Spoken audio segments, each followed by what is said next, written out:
మనం మాట్లాడేది, మనం చేసేటువంటి ప్రతి కార్యక్రమం how it will be useful to the society. మన వాళ్ళకి, మనతో ఉన్నటువంటి వాళ్ళకి మనం ఎలా ఉపయోగపడగలం అనేటువంటి విషయం మీద మొట్టమొదటిసారి నా దగ్గరికి సాగర్ గారు, నా మిత్రుడు శర్మ గారితో కలిసి వచ్చారు. వచ్చి మేము ఇట్లా యాప్ తయారు చేస్తున్నామండి అని నాకు చెప్పారు. అది బహుశా 2-3 సంవత్సరాలు అవుతుందండి.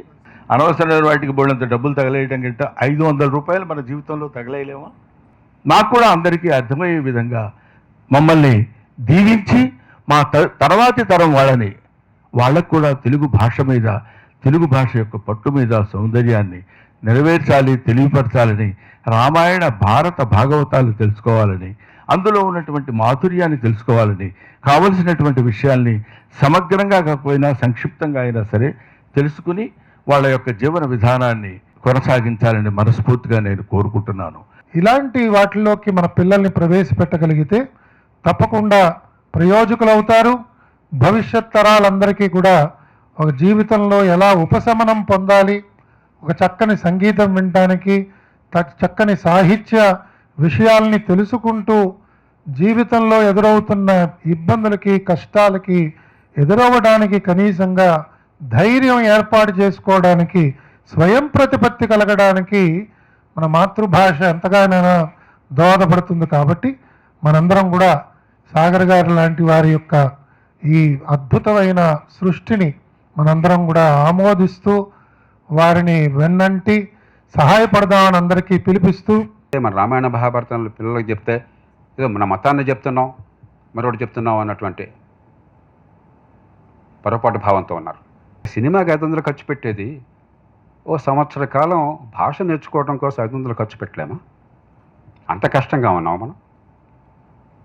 ఒకరోజు రెస్టారెంట్కి పోయి ఒక బ్రేక్ఫాస్ట్ చేస్తే 500 రూపాయలు అయ్యేది. మన సంస్కృతిని కాపాడుకోవటం కోసం, పిల్లలకి ఆ పునాదులు ఇవ్వడం కోసం 500 ఖర్చు పెట్టలేమా? పోషించాలి, మాటలు చాలు. ముఖ్యంగా ఆ మాట చెప్పడం కోసం నేను వచ్చాను. దీన్ని తెలుగు ప్రజలు ఆదరిస్తారని, అన్ని భాషలకు విస్తరించినప్పుడు ఈ దేశ ప్రజలు ఆదరిస్తారని, లబ్ధిని పొందుతారని మనసారా ఆశిస్తూ మరోసారి మంచి ప్రయత్నానికి గుండె జ్యోతులను అభినందనలు తెలియజేసుకుంటూ మీకు నమస్కరిస్తూ నేను సెలవు తీసుకుంటున్నాను. జై హింద్. నేను చిన్నప్పటి నుంచి నేర్చుకున్న తెలుగు భాష, మన భారతం, మన సంస్కృతి, మన రామాయణాలు అవే నన్ను సదా వెన్నంటి ముందుకు తీసుకెళ్తున్నాయి అని నేను ప్రగాఢంగా నమ్ముతాను.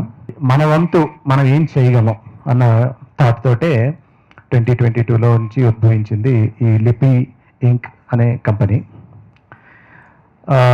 ఇప్పుడు నేటి తరానికి, యువతకి వాళ్ళకి నచ్చిన రీతిలో, వాళ్ళు మెచ్చే ప్రక్రియలతో ఒక దృశ్య కావ్యంలా మనం మన కల్చర్ని, మన సంస్కృతిని, మన రామాయణాన్ని, మన మహాభారతాన్ని, మన భాషలని వాళ్ళకి ఎలా మళ్ళీ మక్కువ తీసుకురావాలి అని చెప్పడానికి ఈ లిపిలో మా ప్రయత్నం. మానవుడుగా జీవించగలిగిన దివ్య విధానం కావాలి అంటే రామాయణాన్ని చదవాలి. రామాయణం అంటే రాముడి కథ అని మాత్రమే కాదు, రమణీయమైన అయనం. మన ప్రయాణం కూడా రమణీయంగా ఉండాలి, రమ్యంగా ఉండాలి, ఆదర్శప్రాయంగా ఉండాలి, స్ఫూర్తిదాయకంగా ఉండాలి, మూర్తిమంతంగా ఉండాలి. ఇన్ని జరిగితే అది మానవ జీవిత వికాసంగా నేను భావన చేస్తూ, తెలుగు భాషలో ముఖ్యంగా తెలుగు రామాయణంలో విశ్వనాథ వారిది మకుటాయమానమైన స్థితి అనేకం ఉన్నాయి. కానీ ఇది చక్కగా రాసి చమత్కారంతో, ఉదాత్త కల్పనలతో అనేక కల్పనలు చేశారు. వాటిని కాస్త ఛాందస్సులు, ఆయన అంటే ఇష్టం లేని వాళ్ళు అవాల్మీకము అంటారు.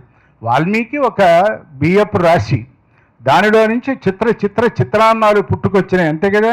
బియ్యం ఉంటే బిర్యానీ వస్తుంది, బియ్యం ఉంటే చిత్రాన్నం వస్తుంది, బియ్యం ఉంటే చక్కెర పొంగలు వస్తుంది. మూలం ఏమిటి అని, మూలం అందుకనే ఈ సంసారం ఇది ఎన్ని జన్మలకు నేను మౌని భాషా సంక్రాంతరుణము తీర్పగలదా అన్నాడు.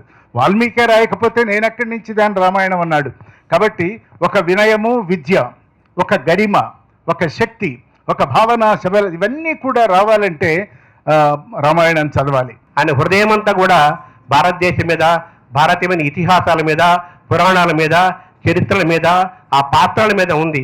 వాటన్నిటి రూపకల్పనే ఈ లిపి ఎపిక్స్. ఈ లిపి ఎపిక్స్లో ఇందాక మనం ప్రారంభంలో చూసాం, ఆనందం కలిగాం, జ్ఞానము వచ్చింది, జ్ఞానానందము కలిగింది.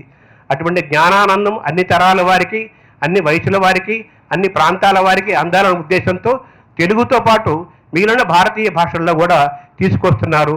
భారతం ఇప్పటికే ఎపిక్స్ ఆల్రెడీ రిలీజ్ అయింది.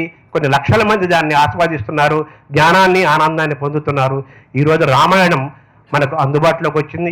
లిపి యాప్ని నా ఫోన్లో డౌన్లోడ్ చేయించారు. కానీ 2-3 రోజులు ఆడిన తర్వాత నాకు తెలిసింది, నాకేం పెద్దగా తెలీదు, ఇందులో చాలా ఎక్కువ విషయం ఉందని అర్థమైంది. ఒక 15 రోజుల పాటు మహాభారతం లిపి యాప్ని వాడాక నాలో చేంజ్ నాకు చాలా కనపడిందండి. ఇవాళ అసలు ఒక వ్యక్తి లిపి యాప్స్లోకి వెళ్తే చాలా తేలిగ్గా ఒక్కొక్క క్యారెక్టర్ ఈజీగా అర్థం చేసుకోగలడు. ఇవాళ మనందరిలో చాలా మందికి డౌట్, కర్ణుడు మంచివాడా చెడ్డవాడా, గాంధారి శాపం నిజంగా ఫలించిందా ఫలించలేదా, భీముడు తిండిపోతా జ్ఞానవంతుడా, ఇలాంటివి ఎంతగానో రీసెర్చ్ చేసి తెలుసుకోవాల్సింది లిపి యాప్లో one of the most authentic source of Mahabharatam నాకైతే కనపడింది. నేను చాలా చాలా లెవెల్స్లో దాన్ని స్క్రూటినైజ్ చేసి వ్యాలిడేట్ చేశాను and I'm highly impressed with this research. So రాబోయే తరాలకి next generation I feel there is a bright age.